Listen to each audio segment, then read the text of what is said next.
Many young footballers dream of playing professional, but the reality is that less than 1% of players actually make it to the next level. There are so many players that despite their efforts will not make it to the next level for one reason or another. So what's going to happen if that happens to you? Is your life over? Absolutely not.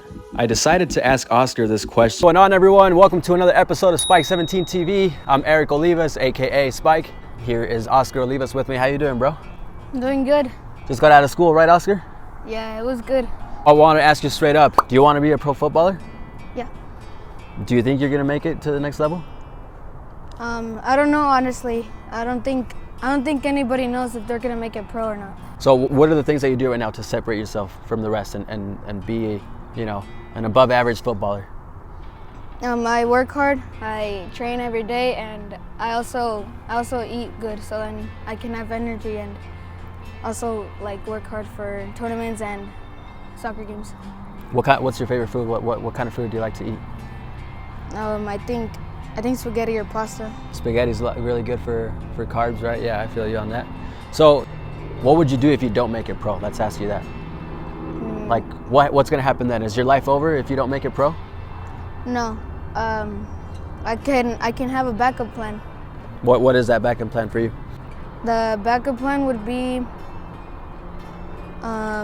getting good grades in school, studying hard, and so then I can go to the university and play college football. Why is school important if you're trying to play college football? Like school right now, you're in middle school, you're in 6th grade. Why is school important for you right now? It's important to me for my education, and for also if I have good grades, then I can play college football, and if I don't have good grades, then maybe a college team won't want me if I don't have good grades. Right. It's a lot harder to get into college football, play in a top football school if you don't have good grades, right? That's what you're trying to say? Yeah. So how do you? We had someone ask on YouTube, how do you balance school and football? Because for example, you had 3 tournaments in these past 3 months, right? Like you had JPL in Arizona in December, then you had Albion Cup in San Diego in January, and then you just recently got back from Disney Cup in Florida. You missed a lot of school. I mean, you missed Friday and Monday at least for each one of those tournaments. How do you manage to do well in school with so many tournaments? So let's say I have a tournament, right? And I have schoolwork to do too. Let's say I have a test.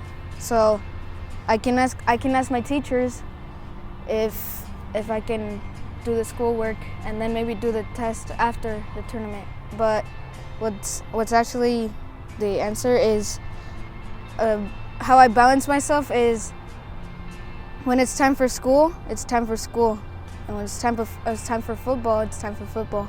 I focus when it's time for school. Because if I'm in school and I'm thinking about football, then that won't help me get good grades. But if I'm in school and focusing in school, in my classes, then I can get good grades. What was your GPA this term? It was a 4.0. 4.0? Was that hard to get? No, not really, because of focusing and all that stuff, and that makes me more responsible. Being responsible is what helps me the most.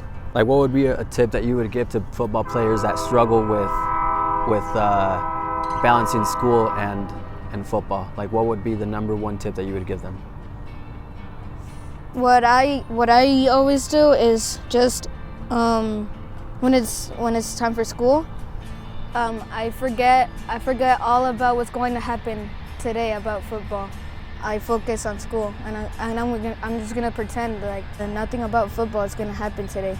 But then after school, then you can think about all of the stuff of football that's gonna happen today. Yeah, that's good. That's good advice. I don't know. For me, I know that when I was in high school, I struggled a lot to focus on I don't know, like math or something, because I was just too excited about the game that was happening later in that afternoon. But I agree 100%. Like, when it's time for work, it's time for work. When it's time for school, it's time for school. When it's time for practice, it's time for practice. If you can gain that discipline, it can help you in the long run, right? Yeah. Yeah, that's awesome. So the whole point of this video is just to kind of, again, point out the reality that there's a lot of youth footballers that want to make it to the next level, but the chances of actually making it to the next level aren't super high, right? Like, it's actually really low percentage of footballers actually make it to the next level. You know, what happens next? Like, we talk about, yeah, we'll reach out to other academies and stuff. Okay, well, what if you reach out to other teams and they don't recruit you, right? Like, if you did well in school, you know, you can, you know, pursue a degree, or, you know, it doesn't necessarily have to be school. Like, just do something else, right? Keep learning other things outside of football to make yourself more valuable to the community you're living in, right?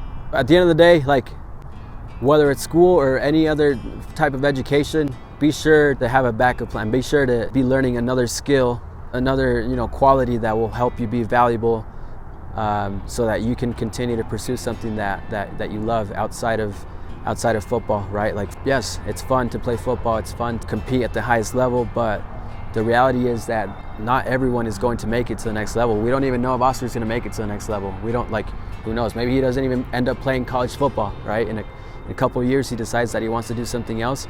But it's important to explore your options right now, to explore what do you like to do, you know, what are you good at, and keep exploring options outside of football in case, you know, you don't make it to the next level. So keep working hard, you know, keep putting in that work outside of games, keep putting in work in practice, but also keep learning other skills to prepare for the worst case scenario if you're not able to make it to the pro level or to college football. Whether it's school, whether it's another form of education, you know, learning to be valuable in other aspects outside of football can help you be not just a good football player, but a good, you know, person, good, valuable person in general. Before we end this video, I want to shout out some people. Shout out Soccer Fan 1679, Plus Show 6622, Cesar Garduno 4076, Isaiah Lucadu 3855, Cyan Fafawara, Hudson the number 17, Thryan the man, and Asher 10, and Teresa Figueroa. Thank you guys for all the support that you guys have for us, and I wish you the best in your own journeys. Thanks, guys. Appreciate you watching. Let us know in the comments, what else do you guys love to do besides football? What are your other unique abilities? I don't know. Is it business? Is it health? Is it cosmetics? Whatever it is, you know, whatever it is that you guys are doing outside of football too, make sure you're putting in just as much work so that you can create more opportunities for yourself. This isn't about just a journey to being a footballer. This is about a journey to really fulfilling yourself as a human being and finding other passions and to be happy in life and fulfilled. So thank you so much, everyone. We'll catch you on the next one.